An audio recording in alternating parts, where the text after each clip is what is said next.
Kilalanin nyo na lang ako sa pangalang Jet. Isa akong Grab food delivery man. Magdadalawang taon ko pa lang itong trabaho. Gusto ko lamang i-share ang nangyari sa akin na nagpamukha sa akin na totoo nga ang mga paranormal.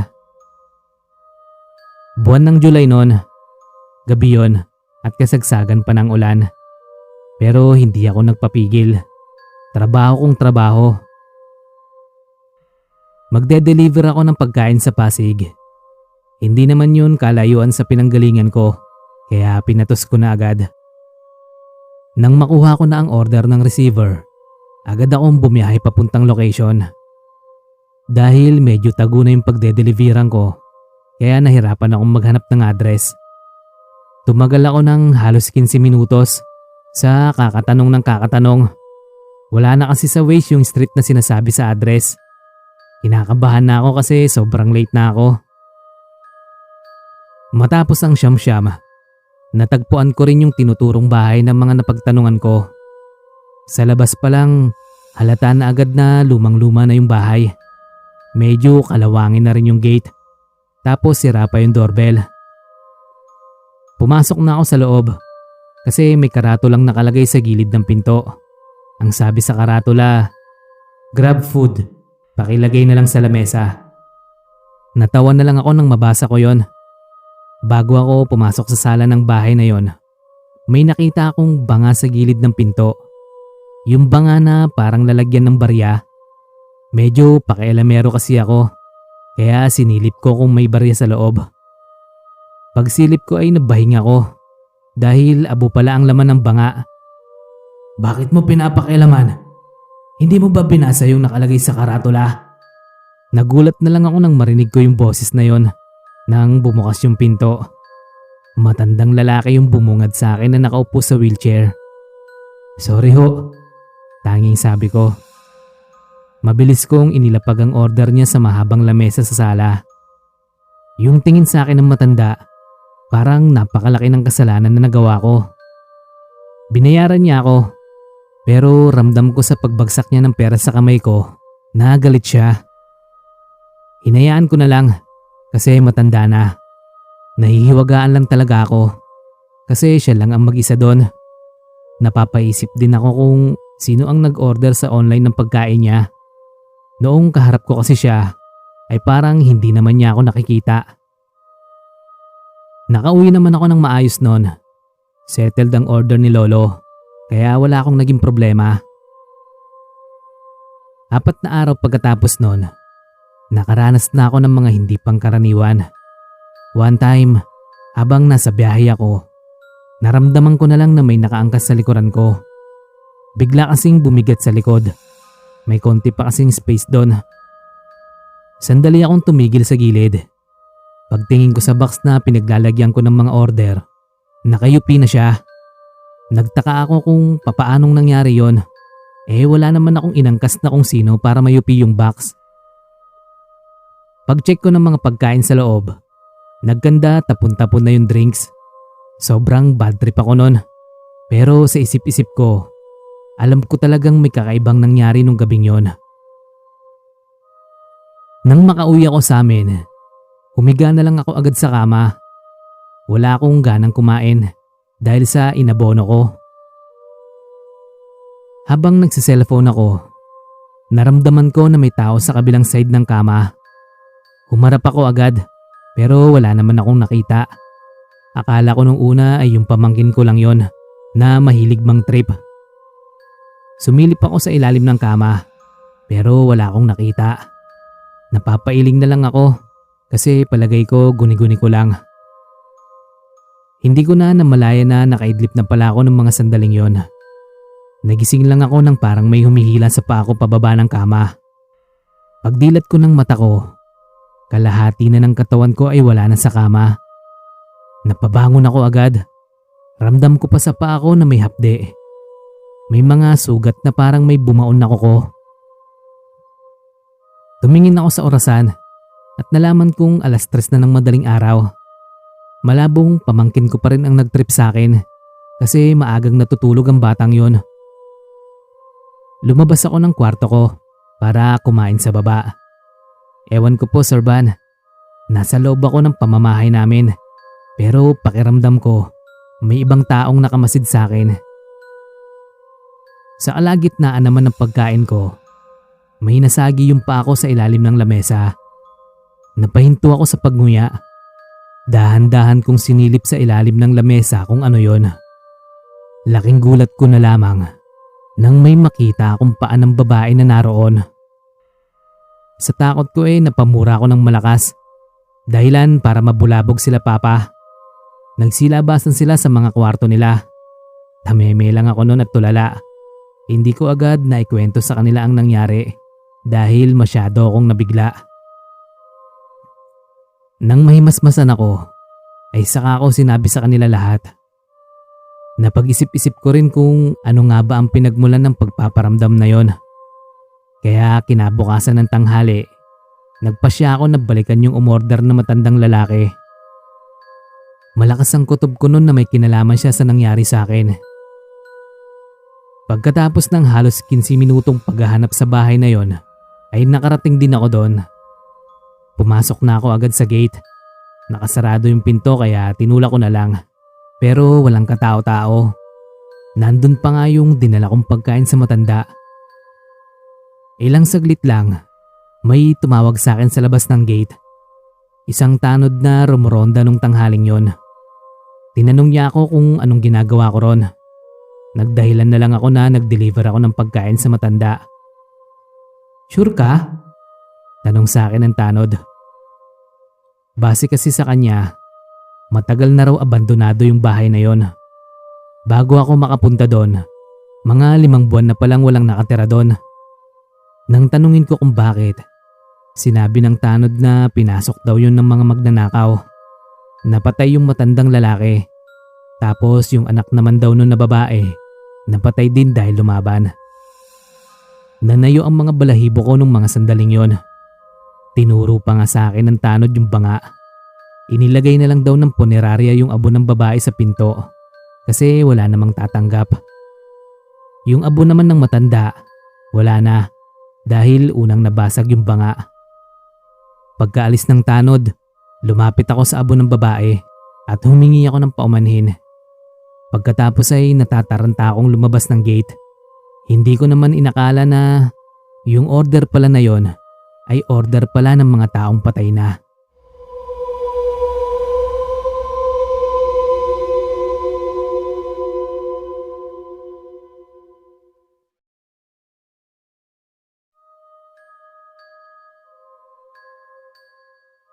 Ako si Denrick. Isa akong grab food dito sa Cavite. Hindi ko na lang sasabihin kung saan ang exact location. Bahala na kayo mag-isip. February 14 noon, alas 6 ng gabi. Nang kunin ko ang online order ng isang customer. Itong fast food na pinagkuhanan ko, kilala ito sa pagiging malinis at mabilis na serbisyo. Itago na lang din natin ang kanilang pagkakakilanlan para sa privacy na tinatawag. Kampante naman ako na okay ang pagkain na dala ko since kilala nga ang fast food na yon. Sa ilang beses kong kumukuha ng order sa kanila, never ako nakatanggap ng complaint about sa pagkain. Kadalasan sa pagiging late ko lang talaga. Dahil araw ng mga puso noon, ine-expect ko na talagang matraffic. Pero himala kasi noong gabing yon, smooth lang ang biyahe ko. Pagdating ko sa receiver ng order, napakwento pa ako saglit kasi dating classmate ko pala yung magjowa. Natuwa naman ako kasi ang late lang ng mundo. Umalis na rin ako kaagad nang makuha na nila yung steak. Akala ko pag alis ko ay magiging okay lang ang lahat. Pero hindi ko inakala na doon na pala magsisimula ang kalbaryo. February 15, alas 3 ng hapon. Kasagsagan ng biyahe ko noon nang i-chat ako ng kaklase kong babae, si Camille. Ibinalita niya sa akin na nasa ospital yung boyfriend niya na kaklase ko rin, si Randel. Ang una nilang findings, na food poison daw si Randel dahil sa kinain niyang beefsteak. Siya raw kasi ang kumain ng lahat ng yon since noong gabi pala na yon, nag-away yung dalawa kaya yung babae nawalan ng ganang kumain. Pumunta ako ng ospital kung saan nakakonfine si Randel. Kinausap ako ni Camille. Sinabi niya sa akin ang balak niyang complain sa fast food na pinanggalingan ng steak. At dahil ako ang nag-deliver noon sa kanila, kailangan din nandun ako. Pagdating ng gabi, ay sinamahan ko si Camille sa fast food na yon. Inireklamo niya sa manager ang nangyari. Walang umaamin sa mga crew kung sino sa kanila ang naghanda noon. Pero may napansin akong isang babae doon. Nakita ko na parang ngumiti siya. Ibinalik lang niya yung reaksyon niya sa dati nang makita niyang nakatingin ako. Hindi naman hinayaan ng management nila ang nangyari. Nagkaroon ng investigasyon sa loob ng store nila. Bandang 9:00 ng gabi umalis na kami doon. Nangako sila na huhulihin kung sino ang may gawa ng panlalason. Nang balikan namin ni Camille si Randel sa ospital, nanlaki mata namin nang mapansin yung balat niya. Yung mga daliri ni Randel, nagnanaknak at may maliliit na parang ipis na gumagapang doon. Tinawag agad ni Camille yung nurse sa labas. Nang pagbalik namin, kinilabutan ako nang makita naming dumami yung insekto na gumagapang kay Randel. Kahit anong gawing pagpag nila, hindi nawawala ang mga insektong yon. Maging yung mga nurse na nag-assist ay nahirapan din dahil sa dami ng gumagapang. Kung ano-anong tunog din na parang bubuyog ang maririnig sa buong kwarto. Tinanggal na nila yung kumot ni Randel. Napatili na lang yung ibang nurse dahil nagsisiliparan yung mga insekto. Sa mga sandaling yon ay may hinala na ako kung anong nangyari kay Randel. Nabarang siya. Hindi ko lang masabi kay Camille kasi hindi rin naman ako sigurado. Iniwan ko saglit si Camille at binalikan ko yung fast food chain. Hinanap ko doon yung babaeng nakita kong nakangiti. Pero ang sabi ng manager nila nakapag-out na.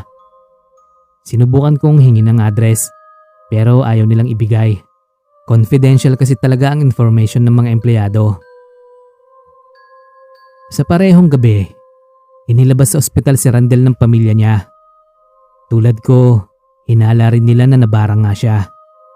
Nakikibalita na lang ako kay Camille noon. Kinabukasan, maaga akong nagpunta sa fast food chain kahit wala pa naman akong order.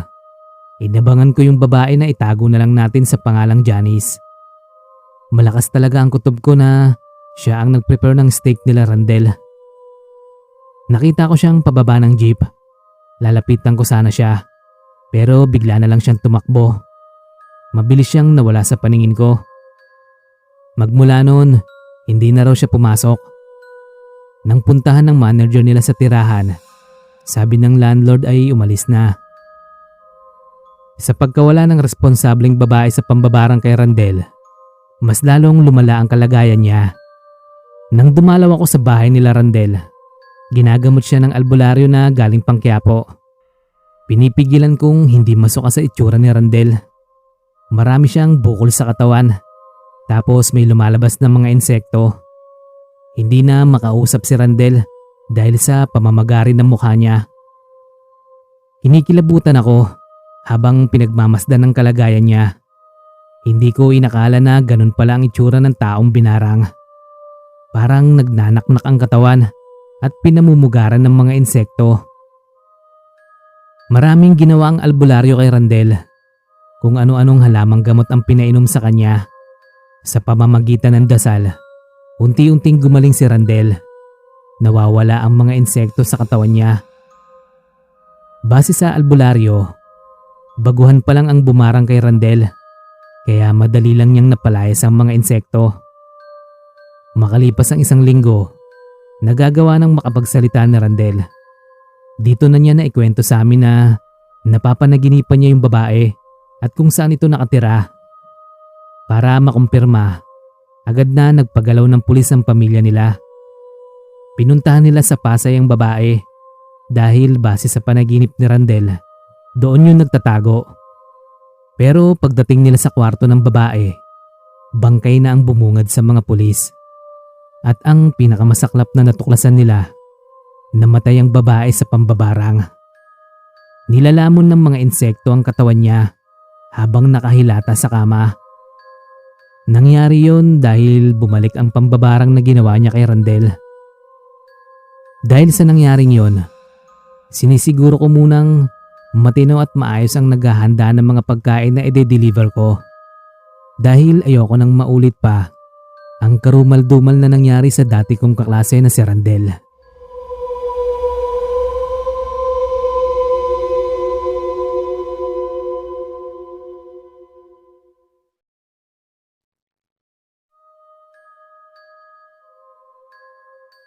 Magandang gabi sa inyo, Sir Van. Kilalanin niyo na lang ako sa pangalang Martin. Way back 2019 ay natanggap ako bilang Grab driver. Mga bandang December ay talagang paspasan ako sa pagbiyahe. Kinakailangan ko kasi talaga ang pera, gawa nga ng malapit ng mga anak si Mrs. Kaya overtime ako palagi sa bawat biyahe ko. Tandang-tanda ko pa, noong December 19, 2019, may nagpabook sa akin. Isang magandang babae. At inakala ko pa nga noon na si Ivana. Medyo may hawig kasi. Sinundo ko siya sa Heritage. Diyan mismo sa may Baklaran. Okay naman yung babae. Madaling kausap. Sinabi pa nga niya sa akin na handa siyang magbayad ng malaki. Yung destinasyon kasi niya ay sa Tanza, Cavite. Kung ibang driver yon, siguradong tatanggi agad. Pero iba ako. Pumayag ako kahit malayo dahil nasilaw ako sa tip ng binigay niya. Sa kalagitnaan ng biyahe, panay ang tingin ko sa babae sa likuran. Hindi dahil nagnanasa ako sa kanya, kundi dahil sa mga unnecessary movements niya. Minsan napapansin ko siyang umiiling, napapasabunot sa buhok, tapos bigla na lang babalik sa dati. Tipong parang wala lang nangyari. Kapansin-pansin din sa kanya yung pagbulong niya sa hangin. Nababasa ko sa bibig niya na parang nagmumura siya.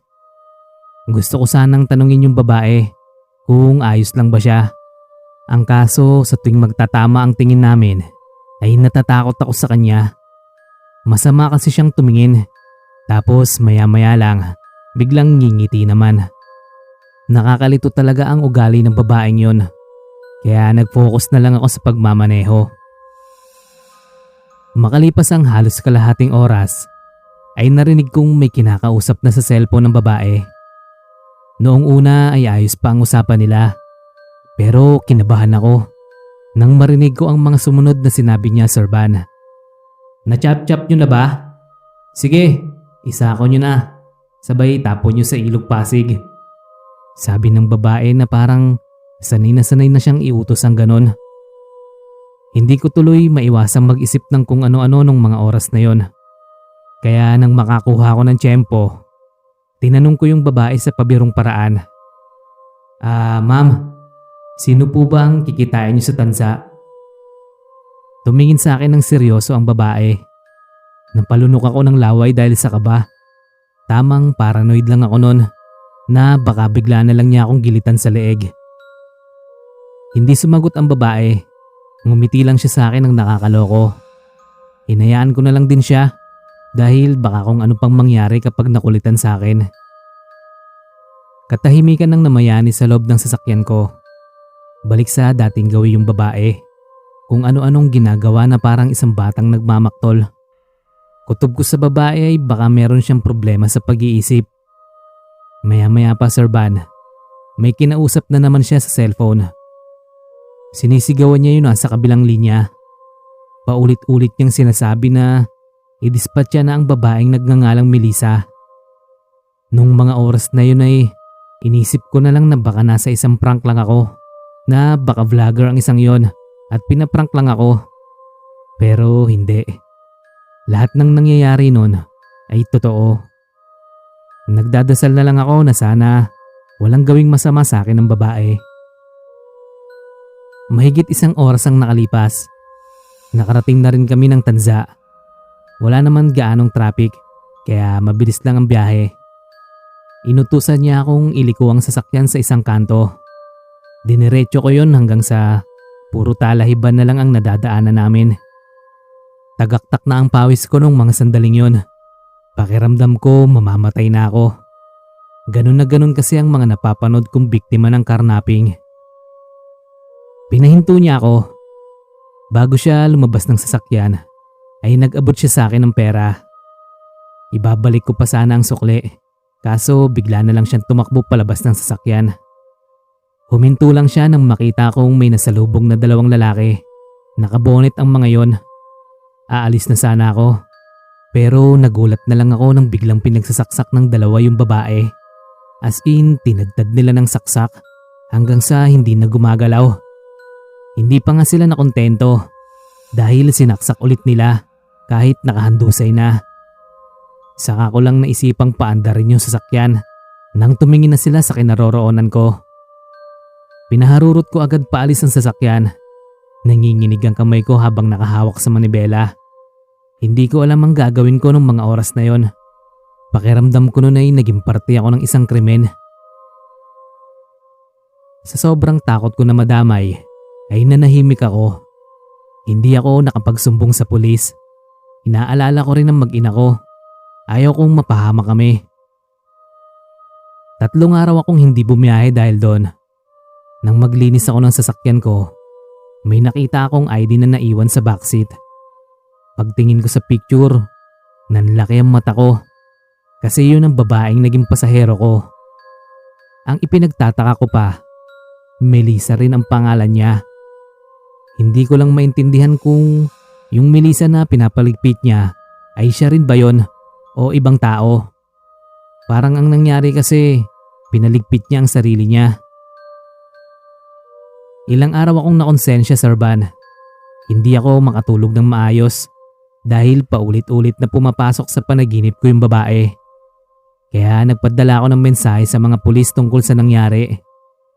Pagkatapos kong gawin yon, ay hindi na nagparamdam o pumasok sa panaginip ko yung babae.